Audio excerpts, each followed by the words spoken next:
Hello people, Assalamu alaikum. As you may know, a lot of players complain about the heat emitted from the CPU while playing games, especially for long sessions, specifically playing on laptops.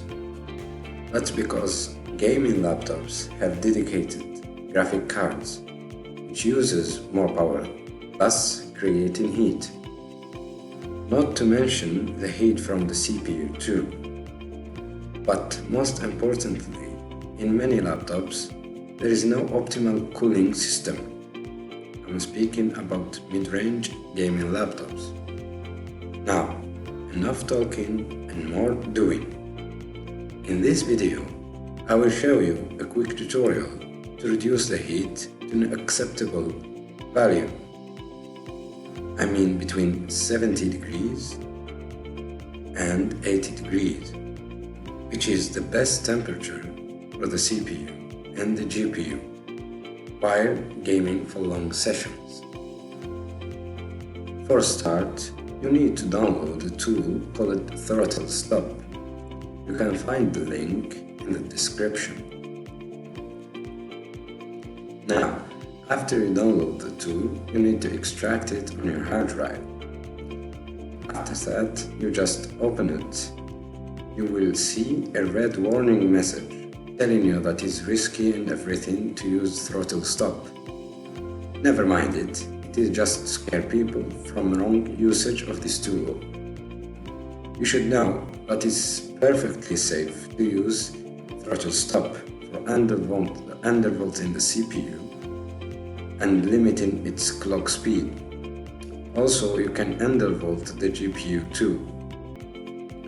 This is how the ThrottleStop folder should be like. I will double click. This is the main interface of ThrottleStop.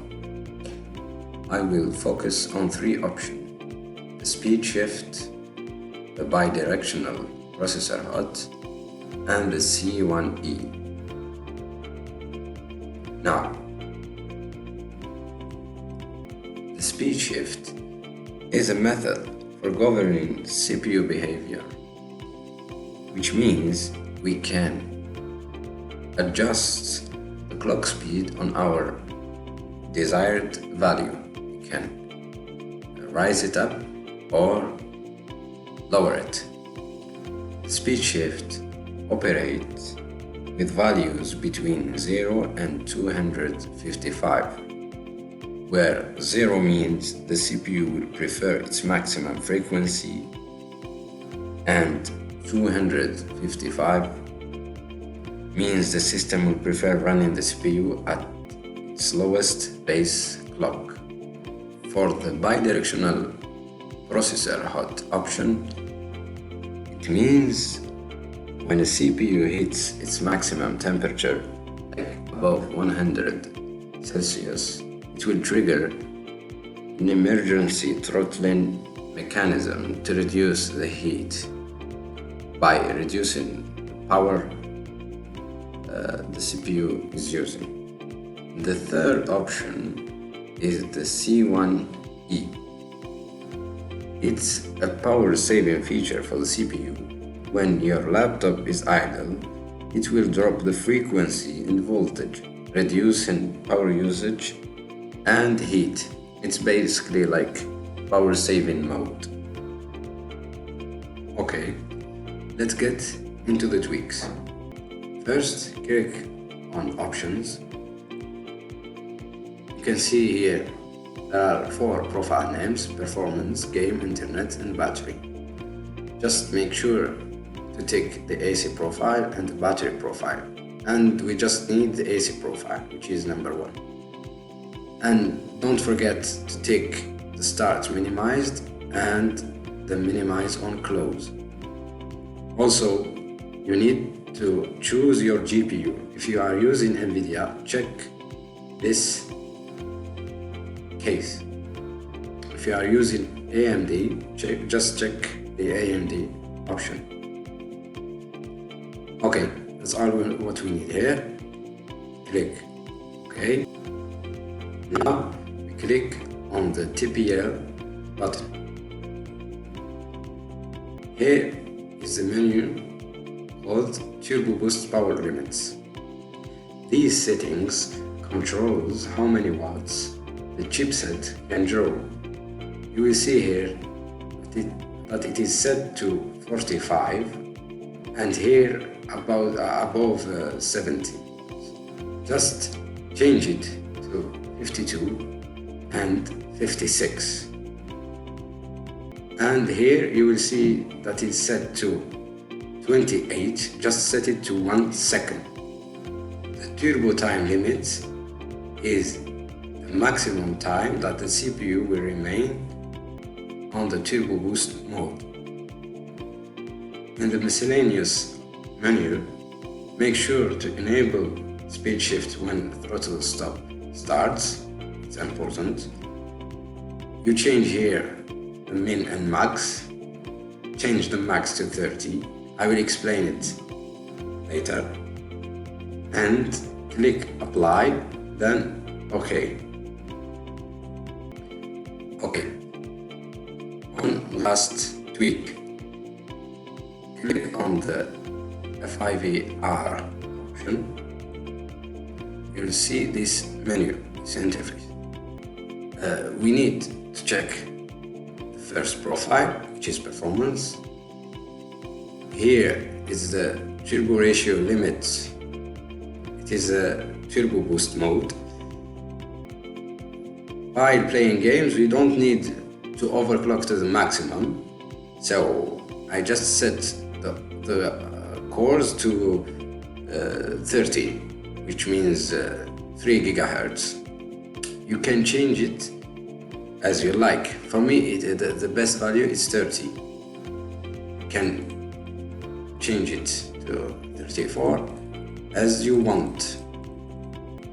But the more you increase it, the more the heat you have. So for me, I found that the best clock speed for many games is 30, so 3 gigahertz. Okay, now there is two important options, the CPU core and the CPU cache. So here we need to undervolt our CPU. So what we have to do is we just need to unlock adjustable voltage here, tick it, and go here to the offset voltage. Just set it to, it is 0 for default. Just set it to minus 125. Then go to the CPU cache. Just do the same thing. Unlock adjustable voltage and set it to minus 125. Then go here to this option. Tick OK, save voltage immediately. Apply, then OK. Now, remember that we set the cores to 3 gigahertz, okay? Now, back to the TPL button. This is why I set the max to 30, to make it correct with the values that I gave to the cores. That's why I set it to 30. If you set it to 34, make it here 34, so it will be correct. Okay. Now, the last thing to do is set here the value. For me, I balance between the performance and the quality. So, I set it to 128. You can set it to 96 for better performance, 0 for maximum performance.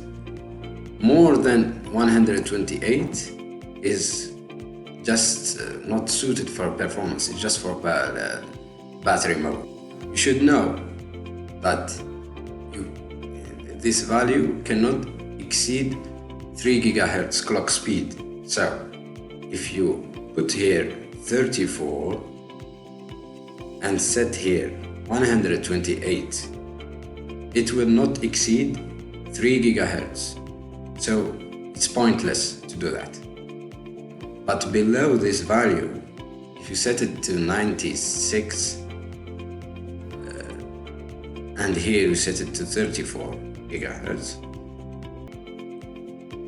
so you will see that the CPU will, the clock speed will be 34 GHz. Last thing to do is save, then quit ThrottleStop and shut down your laptop. I said shut down, don't restart. Shut down and power it on again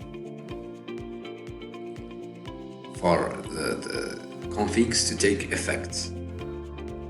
And that's pretty much it. With these configs, you will notice a significant decrease of heat, and you will preserve the performance of the game. So I just tested it and it works for me. I will give you the specifications that I'm using, and I will give you also a demo of me playing the game with the heat between 70 and 80 degrees Celsius. So it's perfectly fine and perfectly safe with these options. You don't have to worry. Enjoy. Thank you.